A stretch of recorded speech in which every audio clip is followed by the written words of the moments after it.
Good morning friend, शुभदास ब्लॉगमध्ये सगळ्यांचे स्वागत आहे. कसे आहेत सगळेजण मस्त आणि स्वस्त असतात. स्वस्त राहा, मस्त आणि मजेत राहा. आज आहे 1 मे महाराष्ट्र दिन. महाराष्ट्र दिनाच्या सगळ्यांना खूप खूप शुभेच्छा. सगळ्या म्हणजे कामगार दिन मानला जातो महाराष्ट्र दिन.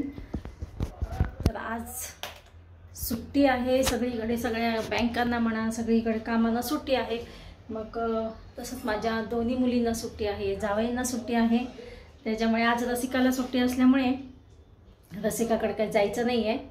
त्याच्यामुळे चाललंय माझं निवांत जरी असलं तरी नाश्ता वेळेवर, जेवण वेळेवर पाहिजे असतं. सासूबाई बसलेत नाश्ता करायला आणि केलेलं आहे पराठे. आता मिस्टरांना करते मी नाश्ता आणि त्यांचा टिफिन. आज रसिका म्हणली मला, मम्मी मी पोळ्या देते तिच्या बाईकडनं करून, म्हणून मग म्हटलं माझं पोळ्या करायला आज निवांत, म्हणजे पोळ्या करायला सुट्टी आहे, पोळ्या करायच्या नाही आहेत तर मी करते इकडे 2 पराठे ह्यांना. आणि ह्यांचं झालं की मग मी नाश्ता करून घेते. पहिला हे ना देते, कारण का त्यांना कामाला जायची गडबड असते, घरी गडबड. हे बघा ह्यांना दिलेला नाश्ता, त्यांचं चालू झालं आहे रील काढणं. आता मी एवढं पराठा करते आणि गरम गरम पराठा करते एवढा आणि रसिकाकडे जाऊन येते, पोळ्या आणते. टिफिन भरलेलं आहे यांचं, फक्त पोळ्या नाही आहेत.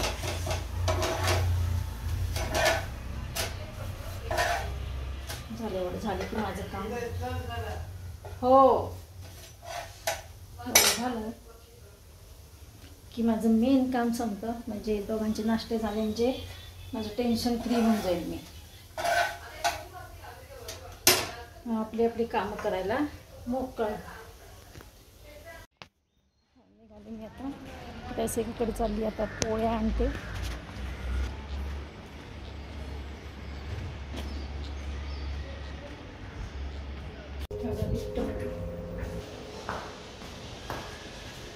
लिफ्टमधनं बाहेर पडली, रसिकाच्या घरी चालली. संपली बघा. येताना विरांशला आणलं मी. विरांशकडे जाऊन पोळी घेऊन आले. आजी काय आणली तुझ्याकडनं? आजीने चप्पा आणली ना. कुठे चालला? जेवण करायला. निरांशला कुठं जायचंय? जेवण करायला जायचंय. नाश्ता बाहेर करणार आहे तर निरांश काय म्हणतो? जेवण करायला जायचंय, मला जेवण करायला जायचंय. म्हणून काय खायला जायचं सांग ना. इडली. काय खाणार आहे तू? इडली, चटणी, सांबार, वला. काय खाणार आहे तू? काय म्हणलं, काय खाणार आहे म्हणू? हे पहा, आत्ताच मी विरांशला ना खाली सोडून आले. म्हणजे रसिका आली होती, रसिका घेऊन गेली. आज विरांशी मम्मा, रसिका म्हणजे आणि डॅडू हे तिघं पण गेलेलेत, फिरायला गेलेत. आज सुट्टी आहे ना, त्याच्यामुळे जरा आउटिंगला गेलेलेत. तर मग तिचं आवरायचं होतं म्हणून म्हणली घेऊन जा मम्मी तू. तशी पण आलीसच पोळ्या घेऊन जायला, तर मग पिलूला घेऊन जा थोड्या वेळ, म्हणजे आमचं आवरलं जाईल. किती अगदी 15-20 मिनटात त्यांनी तिला सांभाळलं, जास्त वेळ नाही. तिलाही कळतं. ती म्हणती मम्मी नको, सुट्टीच्या दिवशी तर त्रास तुला कशाला. हां हो खाते, नाश्ता करते. सासूबाई म्हणतात जेव, मला नाश्ता करायचे. ह्यांचं दोघांचं झालं. मी म्हणलं नाही का मगाशी, पहिला ह्यांचं झालं म्हणजे टेन्शन मुक्त होते, कारण का ते डबा घेऊन जातात, त्यांना जायला उशीर व्हायला नको. आपलं म्हणजे वेळात केलेलं बरं असतं. चला ओके, मी आता करते माझ्यासाठी पराठा. 1 पराठा करून घेते, नाश्ता करून घेते आणि मग मला सगळं पुसून घ्यायचं आहे. पुन्हा एकदा झाडून घेते आणि पुसून घेते. सकाळी झालेलं असतं, पुन्हा काय होतं आता कचरा होतो. मी यांना म्हटलं आज मी सगळ्यात शेवटी झाडू पोछा करून घेते, म्हणजे फरशी पुसून घेते.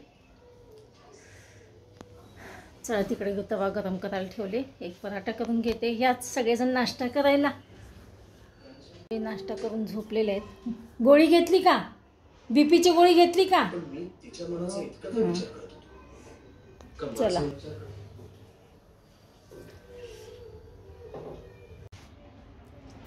हे बघा, माझं सगळं काम आवरलेलं आहे. हे पहा, किचन कट सगळं साफ झालेलं आहे सगळं. आणि फक्त ही भांडी आवरूया म्हटलं थोड्या वेळाने आवरून. आणि इकडे पण बघा, इकडचं पण सगळं साफ केलेलं आहे. बाल्कनी ड्राय बाल्कनी ते सगळी साफ केली. भांडे होते 4 ते पण घासून घेतले मी. म्हणलं उगीच भांड्याचा पसारा ठेवलेला अजिबात आवडत नाही. खरकटे भांडी ती. आणि इकडे माझी पाजू, हे पहा इकडे आली माझी मुलगी पाजू प्राजक्ता. तर तिचे करायचे आयब्रोज. आणि मोठी मुलगी बाहेर गेली तर तिचा आलेला आहे फोन. तिशी बोलती ती प्राजक्ता आणि तिचं बोलून झाली की मग करते मी आयब्रोज. बघा इकडे प्राजक्ताचे आयब्रोज केलेत मी. आणि आता उपासाचं थालीपीठाचं पीठ तयार करते बघा. प्राजक्ताचा आज उपास आहे, गुरुवार आहे. पहिला थोडा चहा करते तिला अर्धा कप आणि मग घेईन ना चहाच घे ना. लाईटच गेली कुठे डोक्यात आहे बघा. आज गुरुवार आहे त्याच्यामुळे लाईट गेली आहे आणि लाईट काय लवकर येणार नाही आहे. तर मी आता करते बघा. इकडचं आहे ना पण हे चार्जिंग किती हे बरं चार्ज केलं नाही जास्त त्याला. तर इकडे घेते चहाचं भांडं आणि चहा कॉफी. हे बघा इकडे मी केलेला आहे चहा. आज प्राजक्ताचा उपवास असल्यामुळे अर्धा कप चहा केलेला आहे. चला प्राजक्ताला चहा देते मी.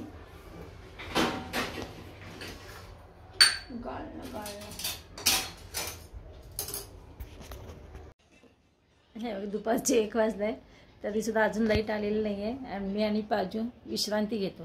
प्राजक्ता काय करणार आता. हिचा उपवास आहे. मी म्हटलं होतं तिला थालीपीठाचं पीठ घरीच करून द्यावं, म्हणजे भगर आणि राजगिरा ह्याचं मिक्सरमधनं काढावं पीठ भाजून. पण ते भगर नव्हती. काय होतं का ते नाव काय होतं त्याचं? किनोवा होतं. अगदी भगरीसारखं दिसणारं ते. रसिकाने मला पाकिट दिलं होतं त्याचं. मम्मी तू संपून टाक म्हणे. मला वाटलं ते भगर आहे. ती पण म्हणली भगर आहे म्हणून मी घेतलं. म्हणलं चला जाऊ दे. म्हणलं जाऊ दे आता. त्याला ना 1 किलो जवळजवळ प्राजक्त तो दळून आणणार आहे मी. आणि त्याचं करतात पुलाव येतं शिजतं का ते पण ते. हो का बघू त्याचा पुलाव सारखं चांगलं असतं म्हणली. मला वाटलं राजगिराचं आहे. तर ते काय पीठ होणार नाही. लाईटही नाही तशी. मग ती प्राजक्ताला म्हणलं तू आता जाता जाता काय कर उपासाचं पीठ घे आणि त्याचं थालीपीठ कर घरी गेल्यानंतर. आणि आता आम्ही घेतो विश्रांती. मग काही विश्रांती घेण्याशिवाय काही गत्यंतर नाही आता. आणि सासूबाईनं जेवायला वाढलं होतं पण सासूबाई अजून काही जेवले नाहीत. म्हटलं नाही मला आता भूक नाही. मग मी असं करते थोड्याने अर्धा पाऊण तासाने पुन्हा त्यांना विचारते आणि दोघी पण जेवू नंतर 2 वाजेपर्यंत. हे बघा दुपारचे वाजलेले 2 वाजलेत आणि जेवण करून घेतलं मी आणि सासूबाईंनी. अजून काही लाईट आलेली नाही आहे. परवा दिवशी सगळं म्हटलं पाण्याचा प्रॉब्लेम होऊ नये म्हणून मी आता पाणी भरून ठेवते आहे. लाईट नाही तर मग पाण्याचं पण काही सांगता येत नाही. मोटार बंद लाईट पाणी जर संपलं तर मोटार कुठून चालू करणार. त्याच्यामुळे पाणी भरून ठेवते मी. प्राजक्ता गेली बघा माझी मुलगी आत्ता घरी. आणि बघा ना मला ते शेवटी तिला मी म्हटलं उपासाचं पीठ तू रेडीमेडच घेऊन जा भाजणीचं थालीपीठाचं. ते काय घरी करताच नाही आलं. लाईटच गेली होती. आत्ता लाईट आलेली. मला जाऊ दे. आणि माझ्याकडे ते राजगिरा नव्हता. काय तर नाव वेगळं सांगितलं ते. तर मग ते राजगिरासारखंच असतं. चला असं मी आता गजानन महाराजांचा अध्याय वाचून वाचायचं राहून गेले तो अध्याय वाचून घेते आणि मग थोडी विश्रांती घेते. पुन्हा रसिकाकडे जायचं आहे. आज रसिका बाहेर गेली तर तिचं घरचं बघा मला जाऊन बघायचं. लॉक ते मावशी आहेत ना काम करणाऱ्या मावशी भांडे घासणाऱ्या त्या ते चावी तिथेच ठेवून जाणार होत्या कपाटामध्ये. आता मला ते टेन्शन आहे की लवकर जाऊन इथे आहे सिक्युरिटी आहे पण टेन्शन असतं. चला तर मग मी आता काय करते पहिला गजाननचा अध्याय वाचून घेते. आमचा दर गुरुवारचा अध्याय असतो वाचायचा ग्रुप आहे तर ते वाचून घेते आणि नंतर मग रसिकाकडे जाऊन येते. चला तर मग भेटूया अशाच नवीन एका ब्लॉग्समध्ये. तोपर्यंत बाय बाय टेक केअर.